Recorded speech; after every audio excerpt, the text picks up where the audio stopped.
two siblings want your shoes. It's their way to give back to the community who raised them and speak out after their brother's death from an undiagnosed mental health crisis. Katelyn Wotring and her brother Cory Beesler came up with a shoe drive idea for their brother Cody's 23rd birthday, the first birthday after his death last summer.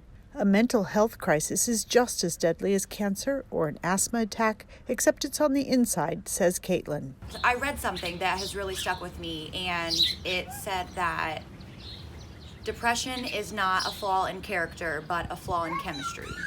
And that really stuck with me in the sense of that when you know someone that has depression, or when you know someone that has anxiety, or any of the other mental health issues that we could have, it's invisible.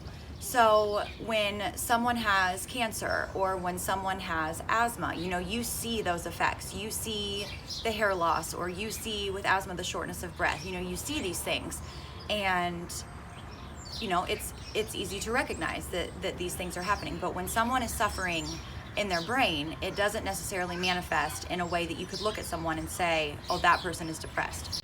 The shoes will be distributed to people who need them. Cody's favorite pair of shoes were Bates. He had all types of shoes. We actually brought his favorite pair of shoes here, which is the Bape Force ones here.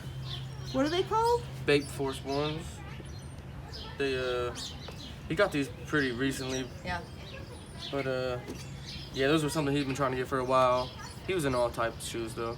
Neither Katelyn or Cory knew their brother had a mental health disease. They say he was always smiling and joking. Everyone was floored when he died because he didn't look like anybody's picture of depression.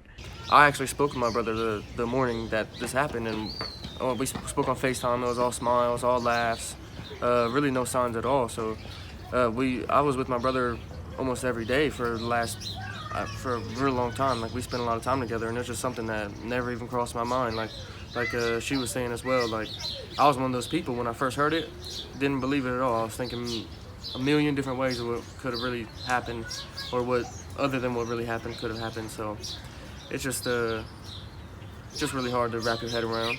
Cody mentioned dark thoughts to Katelyn, but turned her down when she suggested he seek medical treatment. I used to be really embarrassed of my mental health. It took me maybe a year before I even told my parents and my family that I was taking antidepressant medication, because I felt like that would make them think that I just was broken. And now, going through what I've gone through, I've realized, that is so far from the case, so far from the truth. So do you kind of feel towards your antidepressant medication how somebody else might feel about their inhaler? Yeah.